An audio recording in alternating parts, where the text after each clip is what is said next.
Hi friends, നമുക്ക് ഇന്ന് അടിപൊളി ഒരു ഞണ്ട് റോസ്റ്റ് എങ്ങനെ ഉണ്ടാക്കാം എന്ന് നോക്കാം. കള്ളിഷാപ്പിൽ നിന്നൊക്കെ നമുക്ക് കിട്ടുന്ന അതേ ടേസ്റ്റോട് കൂടി അടിപൊളിയായിട്ടുള്ള ഒരു ഞണ്ട് റോസ്റ്റ് നമുക്ക് ഉണ്ടാക്കാം.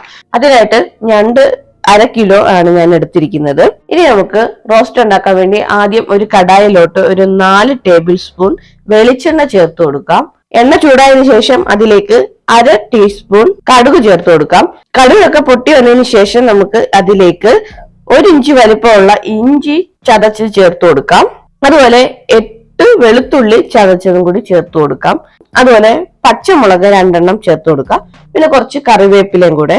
അപ്പം ഇതെല്ലാം കൂടെ ചേർത്തതിന് ശേഷം നമുക്കൊരു 5-10 സെക്കൻഡ്സ് ആ ഒരു എണ്ണയിൽ ഇട്ടൊന്ന് ജസ്റ്റ് വറുത്തെടുക്കാം. ഇനി ഇതിലേക്ക് നമുക്ക് വേണ്ടത് 4 വലിയ സവാള ഇതുപോലെ സ്ലൈസ് ചെയ്തതാണ്. അത് നമുക്ക് ചേർത്ത് കൊടുക്കാം. എന്നിട്ട് നമുക്ക് ആവശ്യത്തിനുള്ള ഉപ്പ് ചേർക്കാം. ഞാനിവിടെ 1.5 ടീസ്പൂൺ ഉപ്പാണ് ചേർത്തിരിക്കുന്നത്. എന്നിട്ട് ഇവയെല്ലാം കൂടെ ചേർത്തൊന്ന് മിക്സ് ചെയ്യാം.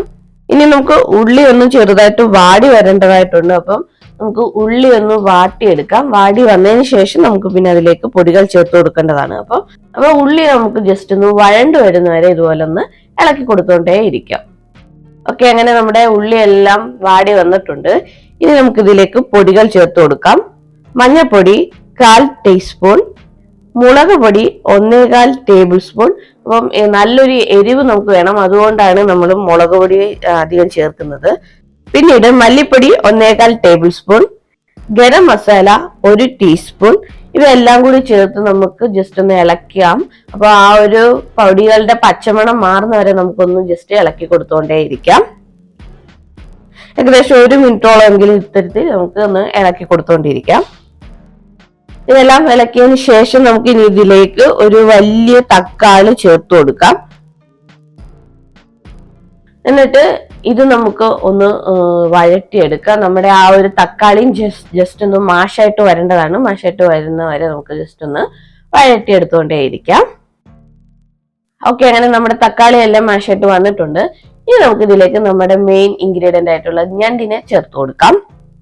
എന്നിട്ട് ഇതിലേക്ക് നാരങ്ങ നീര് ചേർത്ത് കൊടുക്കുക. 1 ടീസ്പൂൺ നാരങ്ങ നീരാണിത്. ഇതും കൂടെ ചേർത്തിട്ട് നമുക്കൊരു 6 മിനിറ്റോളം നന്നായിട്ടൊന്ന് വഴറ്റിയെടുക്കാം.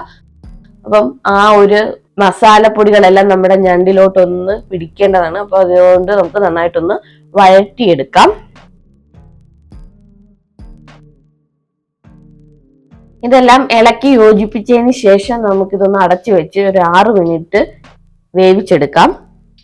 ഇടയ്ക്കൊന്ന് തുറന്ന് ഇളക്കിയിടാൻ പ്രത്യേകം ശ്രദ്ധിക്കുക. ഓക്കെ, അപ്പൊ ഇത് ഏകദേശം 6 മിനിറ്റ് കഴിഞ്ഞിട്ടുണ്ട്. ഇനി ഇതിലേക്ക് നമുക്ക് 1/2 കപ്പ് ചൂടുവെള്ളം ചേർത്ത് കൊടുക്കാം. എന്നിട്ട് ഇവയെല്ലാം കൂടി ചേർത്ത് നമുക്കൊന്ന് നന്നായിട്ട് മിക്സ് ചെയ്യാം. അപ്പൊ നമുക്കിവിടെ കാണാൻ സാധിക്കും നമ്മുടെ ഞണ്ട് വേവാൻ തുടങ്ങിയപ്പോൾ തന്നെ അതിന്റെ കളർ മാറി ചുമന്ന കളറായി തുടങ്ങിയിട്ടുണ്ട്.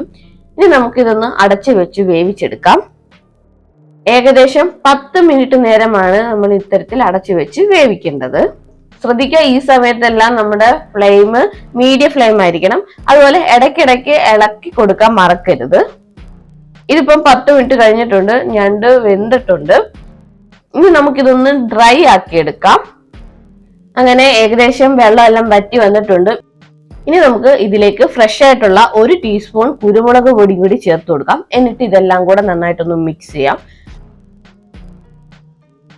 അപ്പം ഏകദേശം 1 മിനിറ്റോളം നമുക്ക് ഇങ്ങനെ മിക്സ് ചെയ്തെടുക്കാം. എന്നിട്ട് സ്റ്റൗ ഓഫ് ചെയ്യാം. അങ്ങനെ നമ്മുടെ ഞണ്ട് റോസ്റ്റ് ഇവിടെ റെഡി ആയിട്ടുണ്ട്. ഷാപ്പിൽ നിന്നൊക്കെ നമുക്ക് കിട്ടുന്ന അതേ ടേസ്റ്റോട് കൂടിയായിട്ടുള്ള നമ്മുടെ ഞണ്ട് റോസ്റ്റ് ഇവിടെ റെഡി ആയിട്ടുണ്ട്. അപ്പൊ ഇതെല്ലാവരും ഒന്ന് ട്രൈ ചെയ്ത് നോക്കുക. എന്നിട്ട് നിങ്ങളുടെ ഫീഡ്ബാക്ക് താഴെ കമന്റ് ആയിട്ട് ഒന്ന് രേഖപ്പെടുത്തിയേക്കണേ.